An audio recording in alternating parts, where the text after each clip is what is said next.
Tonight we present Iron Might Bend. Although the Dublin lockout of 1913 has become famous, there was a lockout every bit as brutal in Wexford 2 years earlier.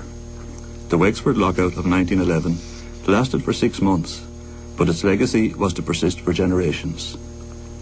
Iron Might Bend is the story of the 1911 lockout.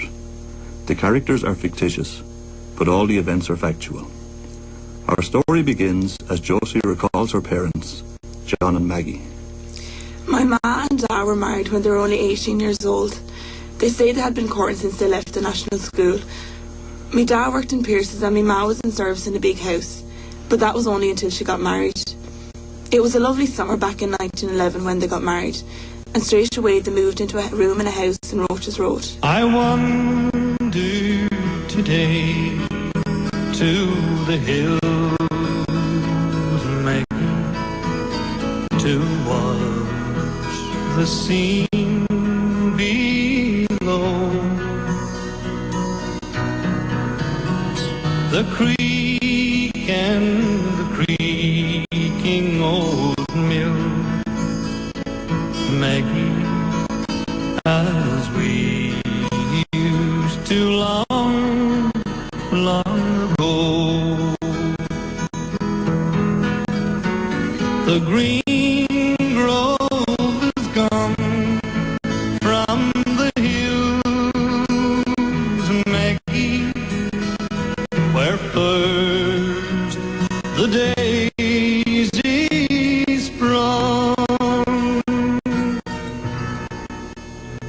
The creaking old mill is still, Maggie, since you and I were young.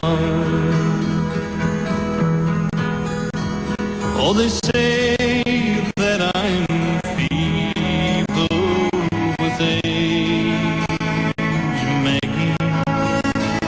My steps are much slower than them. My face is a well-written page, Maggie, and time all alone was the pen. They say we have outlived our time, Maggie, as dated as songs that we've sung. But to me, you're as fair as you were, Maggie, when you and I were young.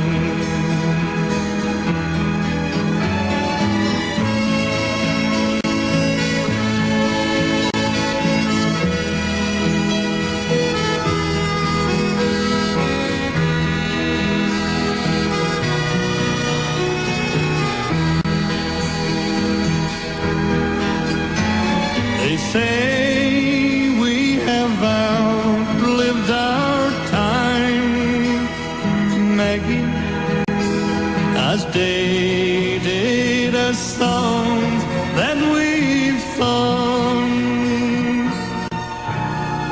But to me, you're as fair as you were, Maggie, when and I were young.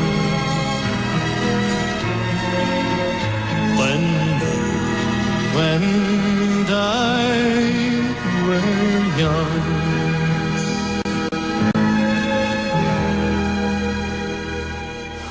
Well, Maggie, what do you think of it?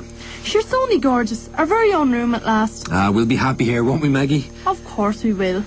Things are going great now in the foundry, and with the fine weather, we should be kept busy. I mean, between the bikes and keeping the farmers' machinery going. What about all this talk of trade unions and all? Won't that cause a lot of trouble? Well, some of the lads are saying we should join the Irish Transport and General Workers Union, especially now that the dockers have won. Do you know they want an end to night work? They only have to work a 10-hour day, and they even got a pay rise. Yeah, that's all very well, but they were on strike for weeks, and the wives had to scrimp and save. That won't happen to yous, will it? Nah, sure everyone knows that unions are strong, and there's no point in going against them. A few extra bob would be great, all right. Yeah, for getting on our feet and buying a bit of furniture for this place. We could get rid of that old chair. Not that we'd fit much in here. What about when the baby comes along? We'll never get a cot in here. You're not already, are you? No, not yet. But sure, we have to plan. Well, we could always do what my ma and dad did with me. What was that? They were in a room just like this and couldn't fit a cot in, so they put me in the bottom drawer of her wardrobe. You're codding me. I am not. My dad said it was great, because if I cried, he just had to push the drawer shut. He couldn't hear me. No child of mine's getting shut up in a wardrobe. Ah, sure, no child of yours would ever cry, hon. Yeah, that summer was great. They never had a real honeymoon, unless you count the one night in a guest house in Enniscorthy. But they were dying about one another. The two of them went for lovely walks out to Carrick, eating juju and enjoying the deadly scenery out there. They went to newfangled pictures up in the theatre aisle, even though they could only afford to go to the Scratch. Soon, though, I began to make my presence felt. How are you, hon? Grand. And you? Any news? Well, your man from the union was outside work today, saying we should all join up. I know you're all on for it, but is it worth it? He was giving out about the short dinner break we get. But the half hour is enough, isn't it? There's not that much to eat. It's grand for me, but what about the lads from John Street and the like? Since the priest kicked up about them eating in the chapel yard, they have to stay down in the foundry. So? Ah, it's awful trying to eat something in there. What with the heat and dirt and all. Pity about him. Oh, and you don't mean that, do you? No, I suppose it's hard on him. But what can the union do about it? You see, if we were all in, the union could talk for us. They could go to the boss man and ask for a longer break, and no one would be picked on for getting above themselves. I suppose. Look, let's get a bit of dinner. Mary and Padge said they might call down later, and we don't want them gopping in our faces as we eat. I like Mary, but I feel like she's always putting on airs. You know, always letting on to be a bit better than anyone else. She's not that bad. She just likes to let people know who she is, with her dad being gardener to the bishop and all. Aye, and a right feckin' idiot she makes of herself too. Last week at question time, they asked what animal pork came from. Do you know what she said? No. A bloody What? porcupine. She didn't. She did so. Poor Padge didn't know where to put himself. Poor idiot. He's soft about her, you know. Mind you, she is a fine health. Look, sit in you for your dinner and never mind about Mary or any other bit of talent, or I'd give you a poke in the gob, you ho boy. I've got you taped, and you a married man. Ah, hun, I'm only slagging. You better be boyo. And don't you mention pork tonight. Padge, Mary, come in. How are you, lads? Don't bother getting up, love. How are you feeling? Sure, I'm only grand, and there's a while to go there yet. Come on in and sit into the fire and lead these two to gab. There was some crack in the moulding shop today. Why, what happened? Well, you know how the labs are set out down there? Just with planks with holes in them, laid out over Horse River. Yeah? Well, Big Myler was in there this afternoon, you know, reading the paper and taking his ease, when that young Murphy lad... Joe Murphy's son, yeah? That's the one. Anyway, he went up to the top of the shed, did a clump of newspapers, and sent it sailing down the river. You don't mean? Yeah, the flames were only huge as it passed under Big Myler, and it singed to behind off him. What did he do? As soon as he cooled himself off, he grabbed a hold of Murphy, said he was only a little canat from John Street, and he threatened to shove him down the bog hole head first. It took 5 of us to rescue him. Did anyone from the staff hear the commotion? Yeah, old Kelly came in wanting to know what was going on. But when we told him what he said it served Myler so much for spending time in the labs. That'd be him, alright. Crabby old get. Did you see the union fella outside today? Yeah, will anything come of it at all? All the bowling shop roof are joining up, and I hear the forge are thinking the same. By God, it looks like things are coming to head at last.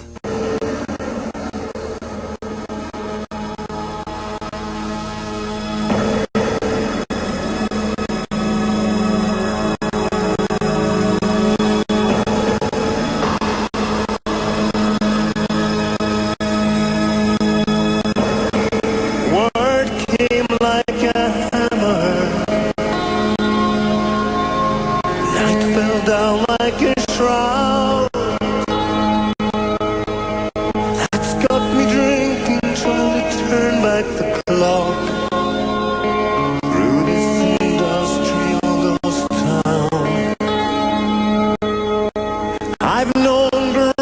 then I voted well, trying to keep the lowlands red, but all I get's control and foreign hands, other colours instead.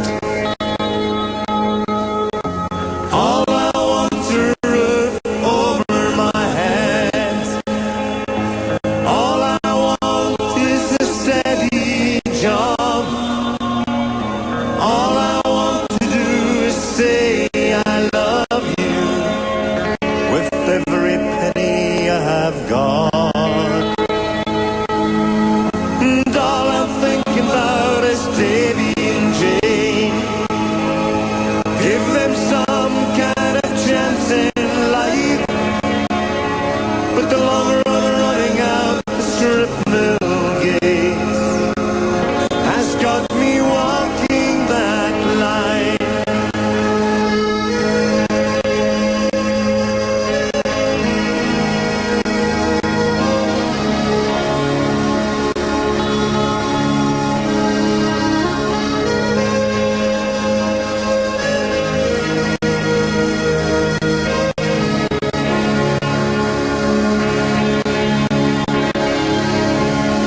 We never stretched our dance hall dreams. We got it just about right. There's little escape from a working town and from a working life. I place my future in the palm of your hand.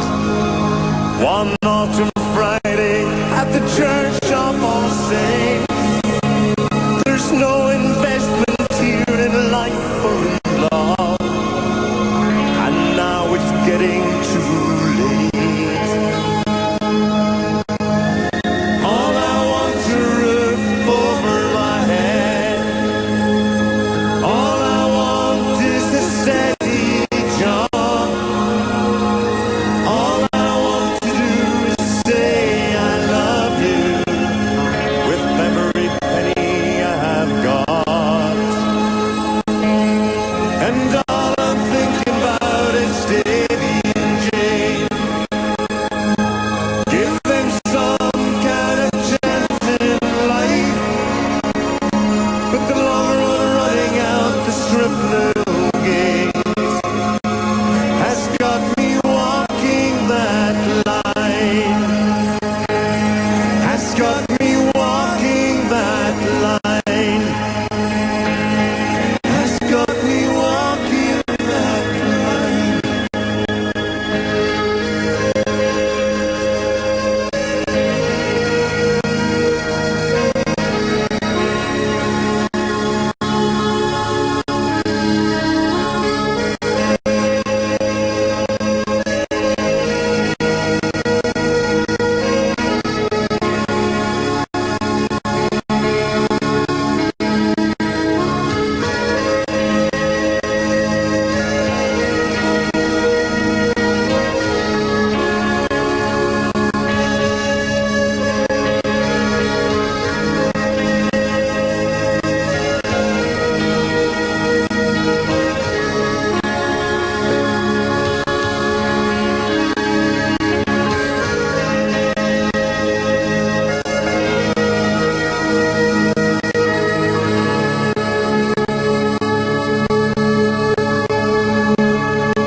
What are you looking so glum about? Did someone steal your bone? It's not funny. Things are getting queer serious in work. How? What happened? Well, you know Padge and all the lads, they joined the moulding shop, or they joined the union the other day. Yeah, and sure you're thinking of signing up next week, ain't you? I don't know now. Pierce sacked them all today. Who? Padge and them. But why? Things are right busy this time of the year. They were sacked for being in the union. Just for being in a union? Yeah. Your man Salmon said that they won't have union members in the place. What'll you do? I'm going to join up. But why? This just sack you as well, and then what'll we do? But it's the only way. If no one else joins the union, Padge and the lads are banjaxed. They'll never get into a job again. But if everyone joins up, they can't sack us all, or else they might as well lock up. I don't know. You have to think of us and the baby coming and all. But Maggie, hon, can't you see it's only by standing together that we can win this, for everyone? It was all right for the dockers. They got what they wanted. But they're behind us as well. As soon as Peter O'Connor heard about the lads getting the boot, he blacked the shipment of coke coming from in for Pierce's. The dockers all support the unions.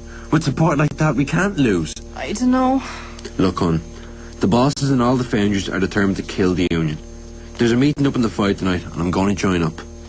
My dad was a queer contrary fella in some ways. Usually he was easygoing and said and did little to get noticed. But when someone got his back up, he was a walking devil. He went to that meeting, and not only did he join up, but he got put on the committee that was sent to have talks with the bosses. You're back early. Yeah, the meeting didn't last too long. So tell us, Mr. Union Man, how did the negotiations go? Not too well. Why? What happened? Well, the bosses definitely don't want unions in their foundries. But they can't stop you, can they? It's a free country. Anyone can join a union. Unions are legal. Well, that's not how the bosses see it. Pearce, Hearn and Doyle met the delegation and told us they've made their own union of sorts. They've combined and said that no transport union members will ever work in their foundries. But why? How? What can they do? They're going to lock us out of the works unless we leave the unions by Monday. Oh, John, can they do that? Well, they own the factories. But what good are factories without workers? If you're all locked out, they can't produce anything. That's the crunch, you see. If we all stay united, we'll be okay. But if some people weaken and go back to work, the rest of us are banjaxed. And no one will go in. I don't know. How could they act like little schleeveens and stay living in this town?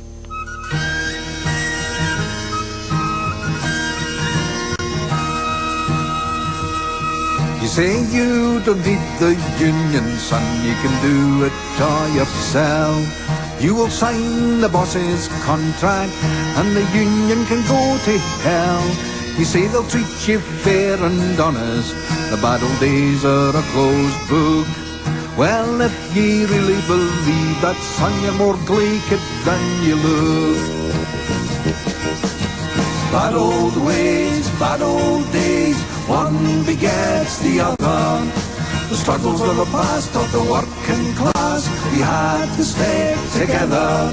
That our unity was our only key to unlock poverty's chains. While divide and rule was the boss's tool, and son, that has nae change.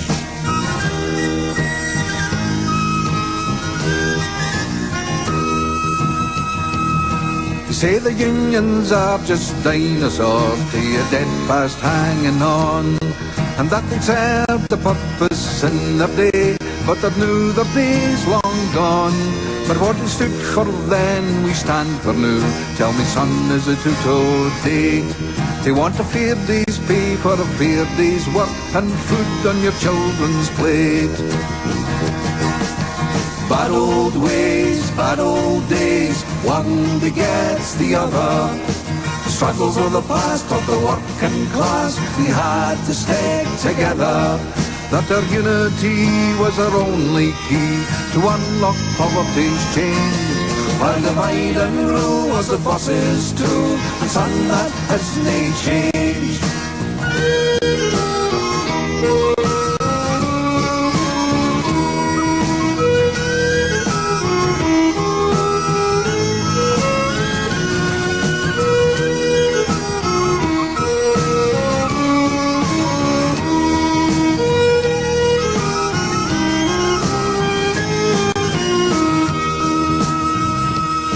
So go and sign your contract, son, if you think you stand to gain.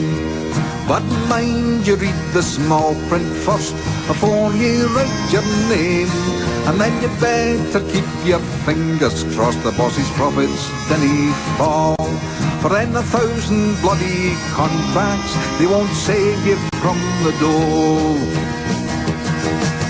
Bad old ways, bad old days, one begets the other. The struggles of the past of the working class, we had to stay together. That our unity was our only key to unlock poverty's chains. While divide and rule was the boss's too, and son that hasn't changed. While divide and rule was the boss's too, and son that hasn't changed.